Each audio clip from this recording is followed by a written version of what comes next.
예, 은혜 찬송을 들으면서 이번 주간이 75주년 6.25 주간입니다. 정말 모든 것이 하나님의 은혜였다. 정말 지구촌 하나밖에 없는 분단 국가로서 또 극단의 분열을 가지고 있는 우리나라가 언제 전쟁이 일어나고 언제 내전이 일어나도 이상할 것이 없는 나라임에도 하나님께서 기적과 같이 우리나라를 지켜주고 계신다 하는 것을 다시 한번 감사하게 됩니다. 우리 앞에 서로를 격려하고 축복하겠습니다. 사랑합니다. 축복합니다. 은혜 받으시길 바랍니다.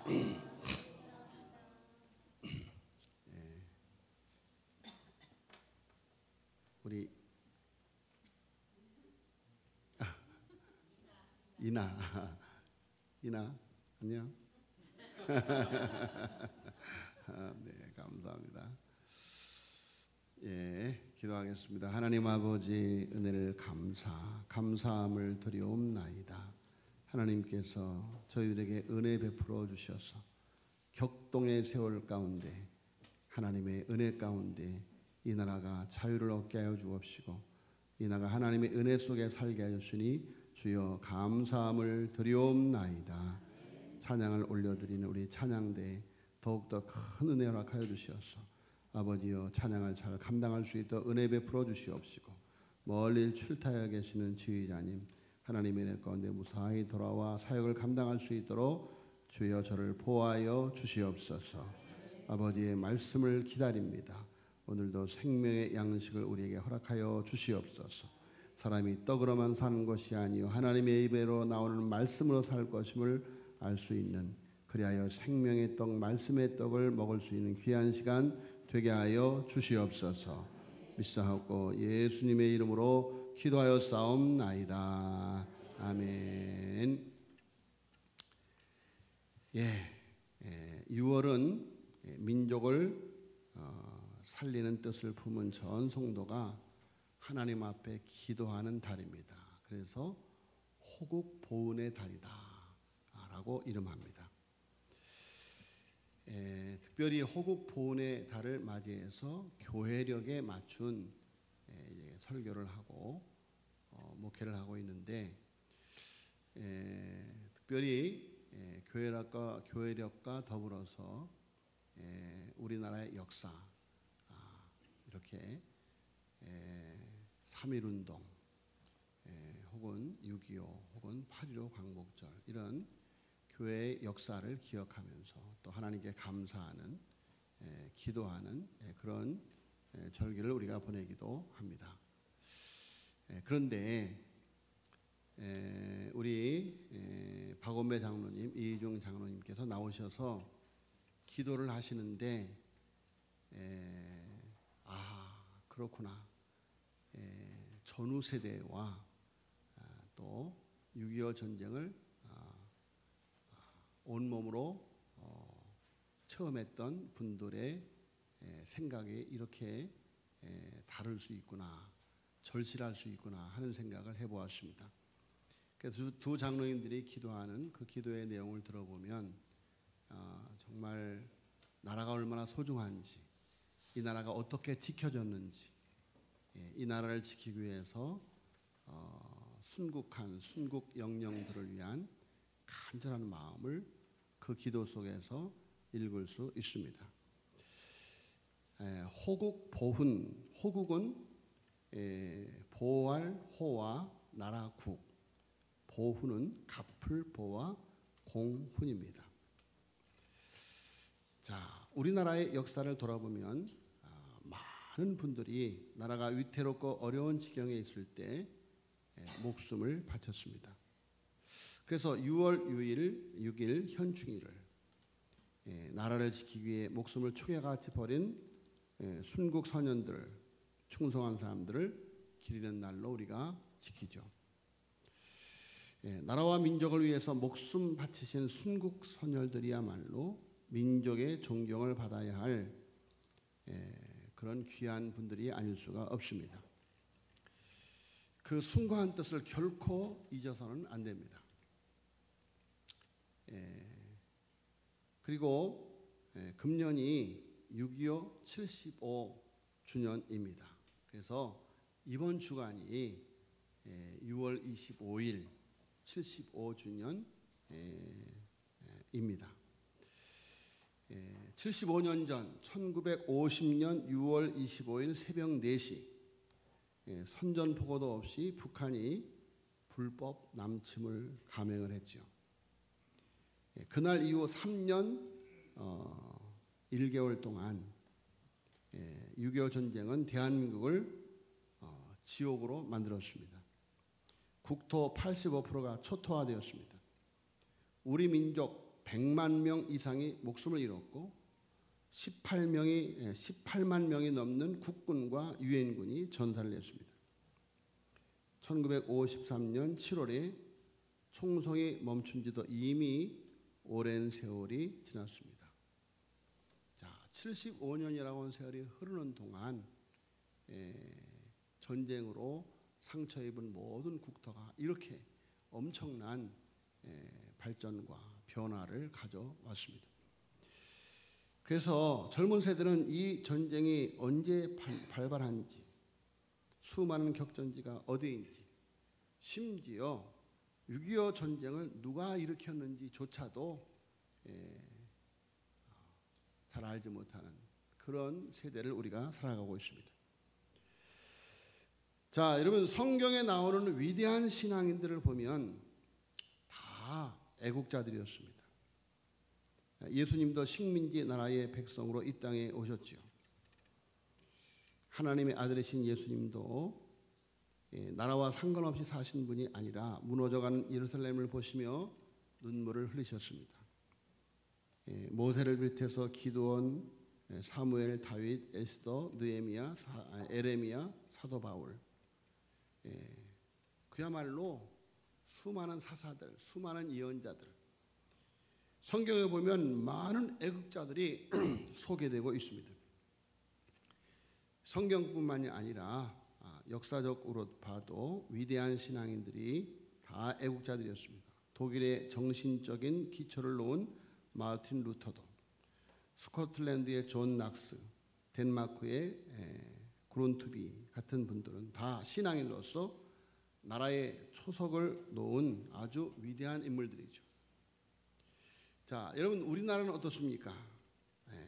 백범 김구 선생님, 고당 조만식 선생님, 도산 안창호 선생님, 얼마나 역사적으로 우리나라에 큰 영향을 미친 분입니까?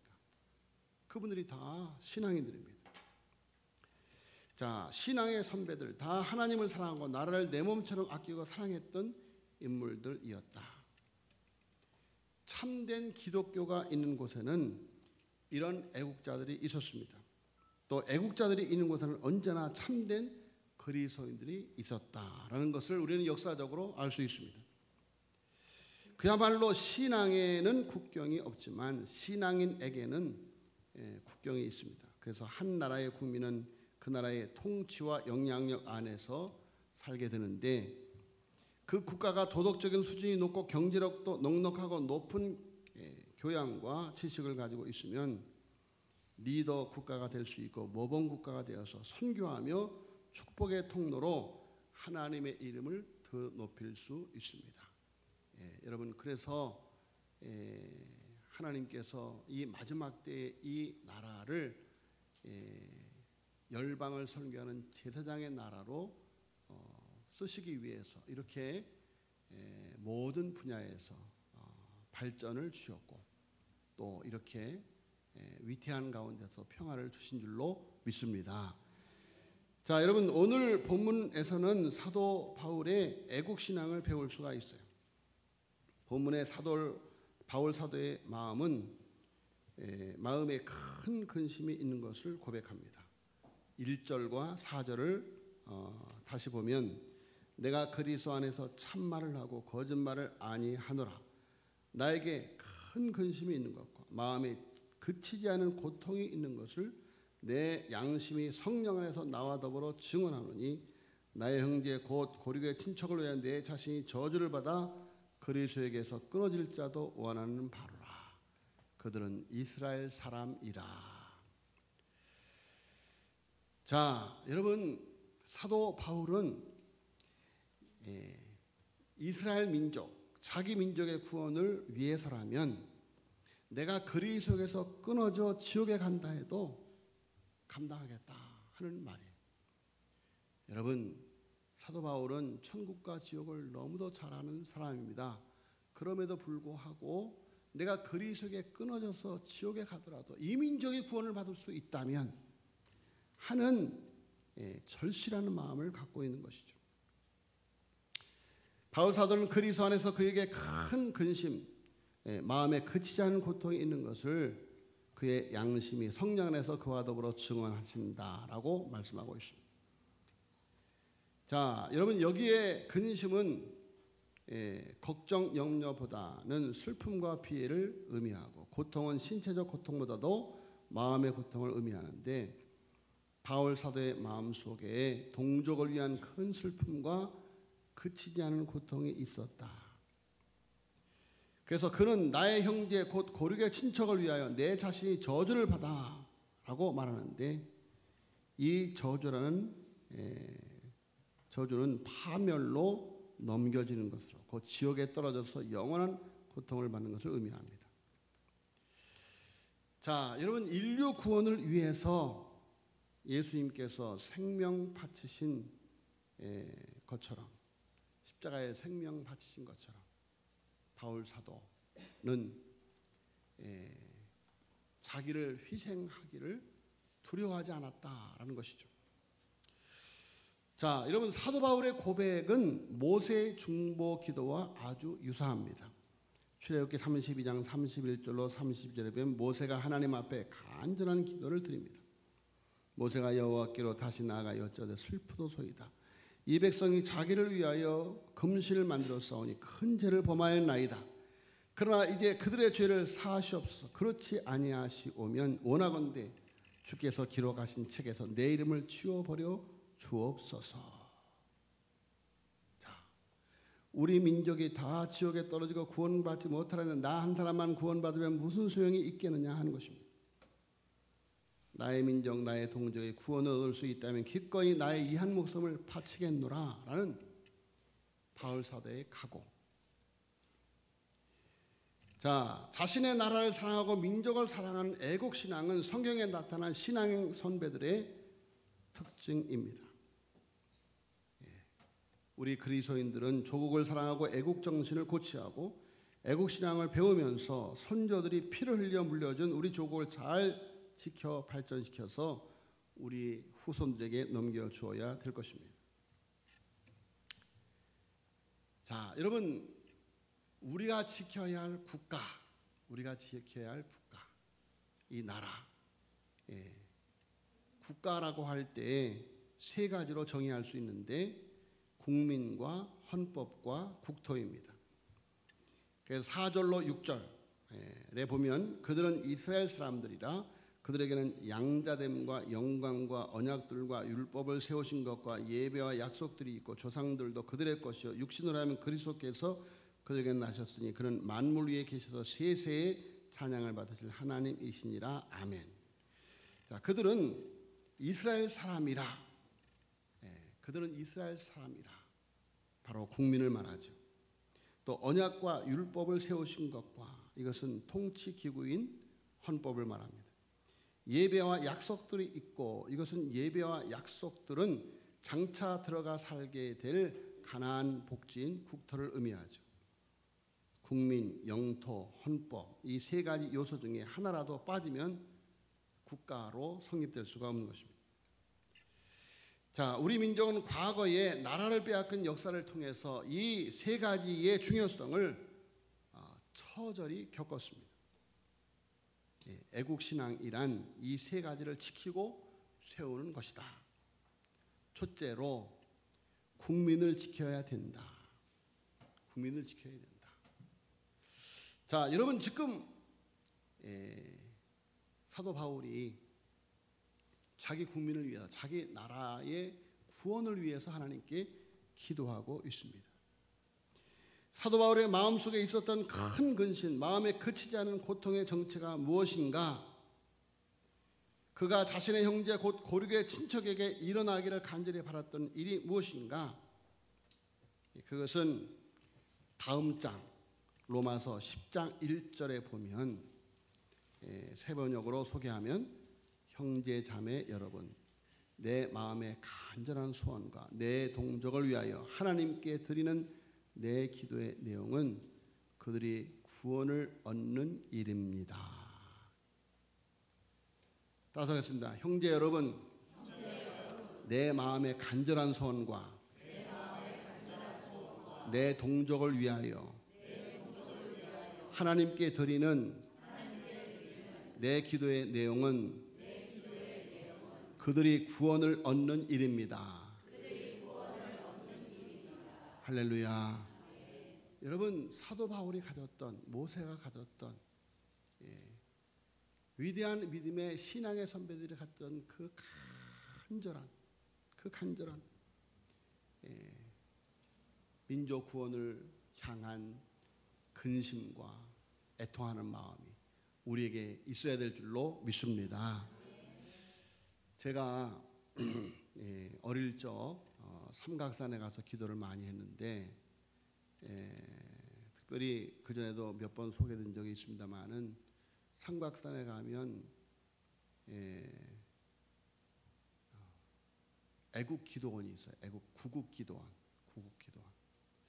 지금도 있는지 모르겠습니다.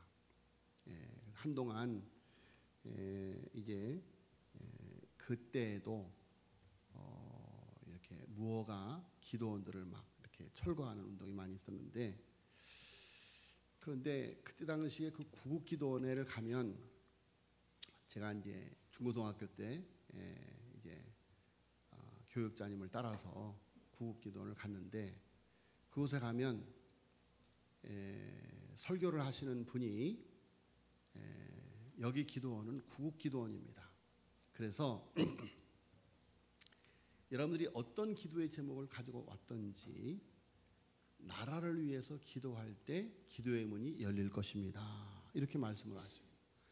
나라를 위하여 기도할 때. 왜? 이것은 구국의 비전을 가지고 세운 기도원입니다. 그렇기 때문에 나라를 위하여 기도할 때 기도의 문이 열릴 것입니다. 그렇게 말씀을 하죠. 자, 중고등학생이 하나님 앞에 이제 가서 이렇게 기도터에 가서 그야말로 소나무를 붙들고 하나님 앞에 기도를 하는데, 자, 여러분, 기도원까지 간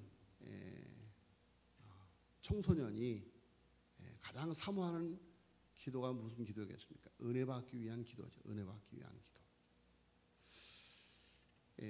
청소년에게 나라를 위한 절실한 마음이 얼마나 있겠습니까? 그런데 정말 목사님께 드리는 말씀을 끌어안고 나라를 위해서 간절히 기도할 때 구국에 대한 간절한 마음이 마음속에 찾아옵니다. 정말 나라를 위해서 청소년이 하나님 앞에 간절히 눈물로 기도합니다. 간절히 눈물로 기도해요. 형제 자매 여러분, 내 마음의 간절한 삶과 내 동족을 위해 하나님께 드리는 내 기도의 내용은 그들이 구원을 얻는 일입니다. 그것 때문에 사도 바울은 애통해하고 근심하고. 자, 여러분, 바울에게 있어서 가장 큰 기도의 제목은 자기 동족 유대인들이 구원을 얻는 일이었습니다. 바로 이것입니다. 가장 먼저 우리는 사랑하는 사람들의 구원을 간절히 바라야 된다. 당연히 사랑하는 가족이 예수님을 믿고 구원받기를 원해야 되겠죠. 그런데 대충 원하는 정도가 아니라 정말로 간절히 원해야 된다. 바울은 자기 구원이 취소되고 동족이 구원받는다면 그것을 원한다고 말합니다. 이것은 과장법이죠. 어떻게 구원이 취소되고 대신 다른 사람들이 구원받을 수 있겠습니까? 그 정도로 원한다는 것이죠. 사랑하는 가족, 친척, 친구, 이웃 중에 예수님을 안 믿는 사람들을 위해서 우리가 가장 먼저 해야 할 것은 안타까워하는 마음으로 정말 근심하며 눈물로 기도하는 것입니다.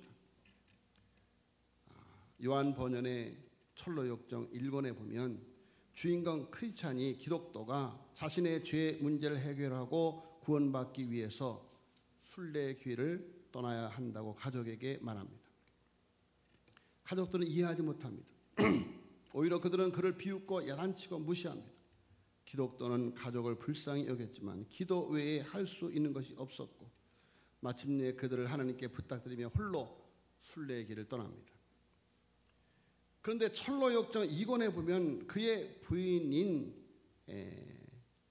크리스티아나와 네 아들이 자기 남편, 자기 아버지가 나아간 그 순례의 길을 따라 나서는 것을 봅니다. 크리스티아나는 남아있던 가족이 그 길을 가게 된 이유를 이렇게 설명합니다. 우리 주님이 남편의 눈물을 병에 모아 두셨기 때문에 우리가 그 눈물의 유익과 열매를 거두고 있다. 그러면서 시편의 말씀을 함께 나눕니다. 시편 126편 5절 6절이니까 눈물을 흘리며 씨를 뿌리는 자는 기쁨으로 거두리로다. 울며 씨를 뿌리러 나가는 자는 반드시 그 기쁨으로 곡식단을 가지고 돌아오리로다. 자, 바울의 큰 근심과 그치지 않는 고통의 정체가 무엇이냐?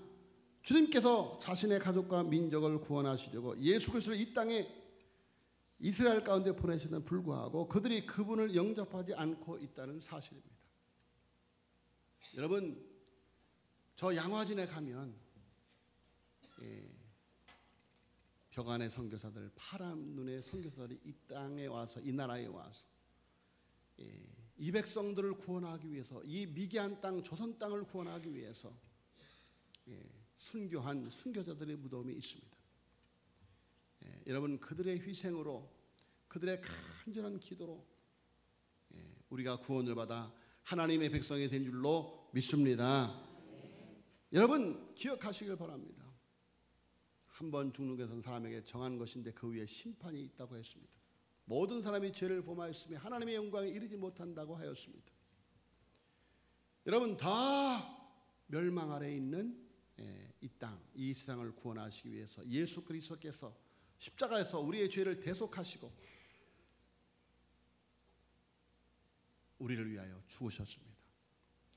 우리를 위하여, 나를 위하여, 내 죄를 위하여 죽으셨습니다.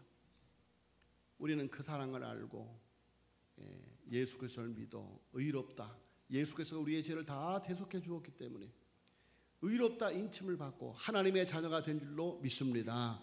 하나님의 나라를 상속받는 상속자가 된 줄로 믿습니다. 이 놀라운 비밀을 아는 우리들은 한 번 죽는 건 사람에게 정한 죄의 삭은 사망이다. 죄의 삭을 예수 그리스도께서 십자가에서 치러 주었건만 믿지 않기 때문에 그 구원의 복음을 받아들이지 않기 때문에 구원받지 못하고 지옥 가는 자녀들이 너무도 안타까워서 자기 민족이 구원받지 못하는, 너무도 안타까워서.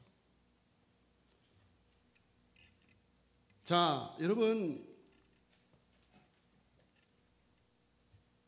우리의 사랑하는 가족과 친구들, 이웃들이 아직도 구원받지 못하는 이유가 무엇인가? 우리가 이 질문을 철로 역정의 저자인 존 번연이 답한다면 아마 이렇게 답했을 것입니다. 왜 우리가 기도하는데, 왜 우리의 자녀의 구원을 위해서, 우리의 가족의 구원을 위해서 기도하는데 아직도 내 자녀들이 구원받지 못하고 있는가? 그 답은 아직 주님의 병에 우리의 눈물이 다 차지 못했기 때문입니다. 지금까지 기도했지만 이제부터 정말로 간절히 기도하시기를 예수님의 이름으로 축복합니다. 오늘 우리 유계범 권사님께서 사랑하는 따님과 그리고 김종우 집사님과 같이 교회를 나오셨어요. 우리 유계범 권사님의 눈물이 다 찬 줄로 믿습니다. 여러분, 그렇습니다. 사람의 마음이 움직인다는 것이 하나님의 은혜가 아니면 움직여질 수가 없습니다. 귀한 권사님의 눈물의 기도가, 우리 김금자 권사님이 금요일 날 자기 형제가 담배를 끊게 해달라고 이렇게 강대상에다 헌금을 올렸어요. 자기 형제들을 위해서 너무 간곡히 간절히 하나님 앞에 예물을 드리면서 기도하고 계셔요. 여러분, 하나님께서는 그 모든 눈물을 다 기억하고 계실 줄로 믿습니다. 자, 여러분, 우리 가족들이 구원을 등한히 여기지 않게 하옵소서 하고 하나님 앞에 간절히 또 간절히 기도해야 돼요. 히브리서 기자는 히브리서 2장 3절에 우리가 이같이 큰 구원을 등한히 여기면 어찌 그 보응을 피하리요. 이 구원은 처음에 주로 말씀하신 바요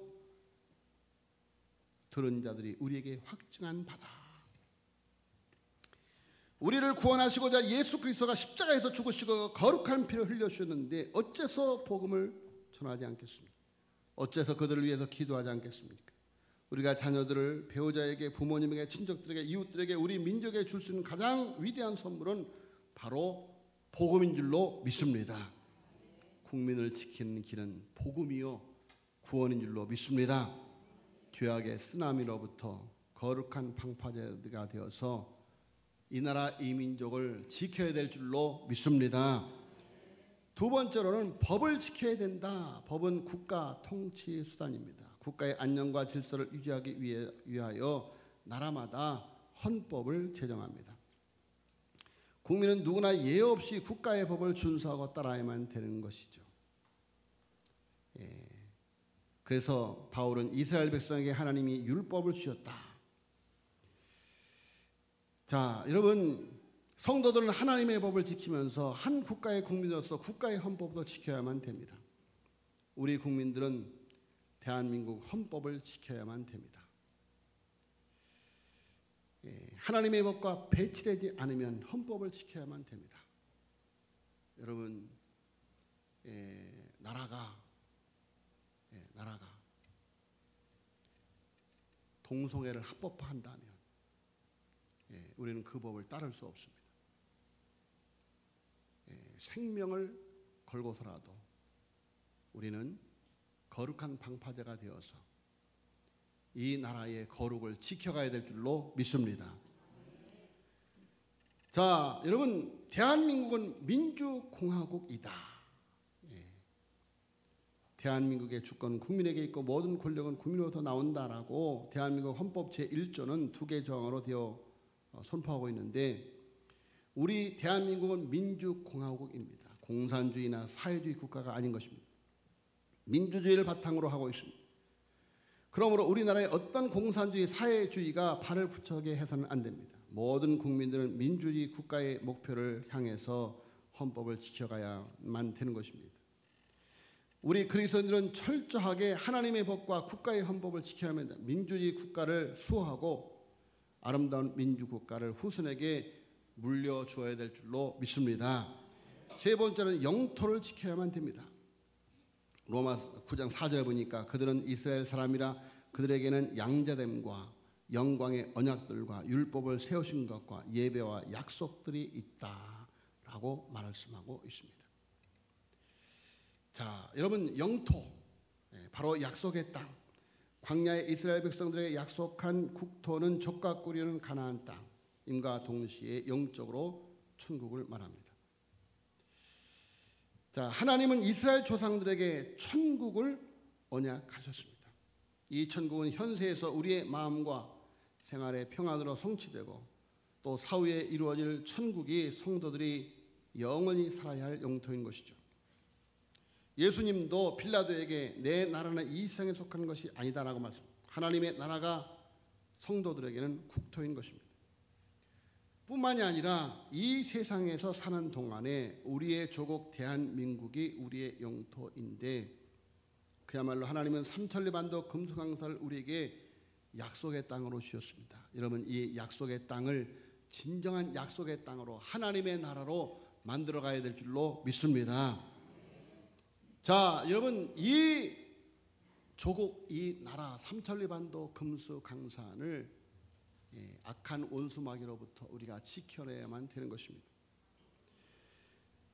자, 여러분, 이 세상을 사는 동안에는 우리의 조국 대한민국이 우리의 영토입니다. 삼천리 반도 금수강산을 우리의 삶의 터전으로 주셨습니다. 그러려면 군이 잘 훈련됨으로 우리의 아름다운 국토를 외조로부터 잘 지켜서 행복하게 살다가 후세대에게 물려줘야 되는 것입니다. 자, 결론적으로 우리 모두는 애국하는 국민, 애국하는 성도들이 되어야만 됩니다. 미국 워싱턴에 가면 국회 의사당이 있는데 그 건물 윗부분에 돔의 형태로 되어 있는 그 돔 안에는 전부가 기도실이라고 합니다. 1955년부터 오늘까지 이 기도실이 비어본 일이 없다고 합니다. 국정으로 모두가 바쁘지만 하나님 앞에 나가서 기도하고 있습니다. 우리나라에도 국회에서 기도하는 국회의원들이 있습니다. 자, 여러분, 우상 숭배하는 사람은 세계에서 제일 미개하고 전능하신 하나님 앞에 기도하는 사람은 세계에서 제일 문화인이고 지성인이 됩니다. 세상의 최고의 민족은 모두 다 하나님 앞에 기도하는 민족들이었습니다. 자, 여러분, 지금 우리에게 세계 도처에서 전쟁의 소식이 들려오고 있습니다. 중동의 전쟁에 미국이 개입하고 말았습니다. 자, 여러분, 우크라이나의 전쟁, 세계 곳곳에서 벌어지고 있는 내전, 우리는 지금 전쟁의 땅을 살아가고 있습니다. 그런데 세계 평화를 자임하는 유엔은 전혀 무기력한 모습을 보이고 있습니다. 자, 여러분, 전쟁이 일상화되어져 있는 세상. 지금은 저는 마음으로 저렇게 전쟁을 일으켜도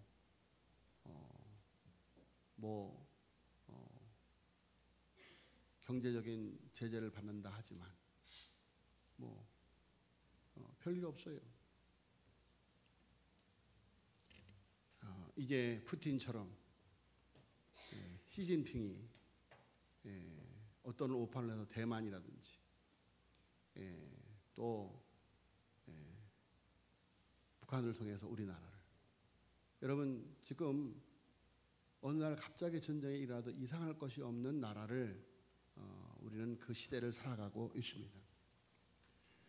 더 나아가서 우리는 치열한 영적인 전쟁터에서 지금 살아가고 있습니다. 자, 여러분, 우리 삼덕의 재단 둘러보세요. 역사적인 성지 위에 세워진 교회입니다. 상해 임시정부 기념관이 있고 서대문 형무소 기념관이 있고, 그곳에서 수없이 많은 애국지사들이 순교를 당하면서 고문을 당하면서 기도했던 이 역사의 성지, 그리고 세문안, 정동, 배제, 이화, 세브란스 선교사적 성지 위에 세워진 교회가 우리 삼덕교회입니다. 제가 청소년 때 상박산 민족재단에서 기도했던 그 기도처럼 우리 삼덕교회가 정말 이 나라를 살리는 구국의 재단이 되어지기를, 애국의 재단이 되어지기를, 그래서 대대손손 우리의 다음 세대에게 물려지기를 정말 피를 통하는 마음으로 간절히 바라고 있습니다. 그렇게 소명이 사명이 큰 재단이기 때문에 시험이 많았습니다. 여러분, 우리는 그 시험을 끝내 이기고 구국의 재단, 애국의 재단으로 세워져 가야 될 줄로 믿습니다. 우리 민족을 통해서 복음이 열방 가운데 전해지므로 우리 민족이 축복의 통로가 되도록 이 민족을 위해서, 이 나라를 위해서 기도하는 우리 모두가 되어지기를 예수님의 이름으로 축복합니다. 이 시간 다 같이 무릎을 꿇고 마음의 무릎을 꿇고 하나님 앞에 통성으로 3분 동안만 하나님 앞에 간절히 기도하겠습니다. 하나님, 삼독의 재단을 구국의 재단, 애국의 재단이 되게 하여 주시옵소서. 전쟁의 시대, 전쟁의 땅, 하나님 속히 전쟁의 참화가 그치고 이제 평화가 오게 하여 주시옵시고 그곳에 복음이 원활히 증거되어 줄 수 있도록 함께 해달라고 하나님 앞에 간절히 통성으로 다시는 6.25와 같은 참화가 동족상잔이 이 나라에 일어나지 않도록 하나님께서 저 384를 평화로 통일시켜 달라고 하나님 앞에 간절히 기도하겠습니다. 주여 한번 부르고 통성으로 기도하겠습니다. 주여, 아버지여, 아버지여, 75주년 아버지여 6.25 기념주일을 맞이하여 호국 보훈의 마음으로 아버지여 이 땅을 위하여 희생하신 아버지여, 아버지여 애국지사들을 위하여 아버지여 기도합니다. 간구하고 기도하오니 아버지여 민족의 성지 위에 세워진 아버지여 선교사적 성지에 세워진 삼독교회가 아버지여 다음 세대 또 다음 세대까지 구국의 재단 애국의 재단으로 물려줄 수 있도록 하나님의 은혜를 베풀어 주시옵소서. 아버지여 나라를 위한 근심, 나라를 위한 애통하는 마음을 아버지여 바울이 가졌던 마음을 아버지여 모세가 가졌던 마음을 아버지여 예수님이 가졌던 마음을 아버지여 우리가 허락하여 주시옵소서. 눈물의 기도가 있어지게 하여 주시옵소서. 애통하는 기도가 있게 하여 주시옵소서. 오 아버지여 간구하고 기도합니다. 할렐루야 할렐루야 믿사옵고 이 모든 말씀을 우리 구주 예수 그리스도의 이름으로 간절히 기도하여 싸움나이다. 아멘.